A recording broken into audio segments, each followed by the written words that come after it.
మొత్తానికి ఇల్లందు మాజీ ఎమ్మెల్యే గుమ్మడి నర్సయ్యకు సీఎం రేవంత్ అన్న అపాయింట్మెంట్ ఇచ్చిండి ఇయాల. ఇక సీఎం రేవంత్ అన్నను కలిసిన నర్సయ్య సారు నియోజకవర్గంలో ఉన్న సమస్యలపై ఒక వినతి పత్రం కూడా ఇచ్చిండు. పోయిన నెలనే సార్ను కలిసి వినతి పత్రం ఇద్దామని ఇంటికి పోయిండు నర్సయ్య. అయితే అపాయింట్మెంట్ లేదని సెక్యూరిటీలు ఆపే వరకు 5 మలకల ఎమ్మెల్యేగా గెలిచిన నాకే సీఎంను గెలవనీకి పర్మిషన్ ఇత్తలేరంటే ఇక సామాన్యుల పరిస్థితి ఏంది? ప్రజాపాలన అంటే గిదేనా అని గుమ్మడి నర్సయ్య సార్ కూడా బగ్గనే బాధపడ్డాడు. ఇక ఈ ముచ్చట మీద సోషల్ మీడియాలో కూడా బగ్గనే రచ్చయింది. అయితే ఈ ముచ్చట మీద ఇప్పటికే మా వాళ్ళు గుమ్మడి నర్సయ్యకు ఫోన్ చేసి మాట్లాడిండ్రు. మల్క పట్నం వచ్చినప్పుడు కలుతానని కూడా చెప్పిండని మొన్న అసెంబ్లీలో క్లారిటీ ఇచ్చిండు సీఎం రేవంత్ అన్న. ఇవాళ పట్నం వచ్చిన గుమ్మడి నర్సయ్యను కలిసిండు సీఎం రేవంత్ అన్న.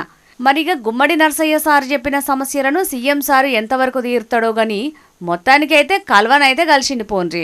గప్పట్ల గద్దరన్న కేసీఆర్ను గలవనీకి ప్రగతి భవన్కు పోతే అప్పుడు కూడా ముచ్చట బగ్గనే వైరల్ అయింది. గప్పుడు కేసీఆర్ సారు అటెన్కాల గద్దరన్నను పిలిపించుకొని మాట్లాడితే అయిపోవు అని కామెంట్లు పెడుతున్నారు ఇది చూసినోళ్ళు.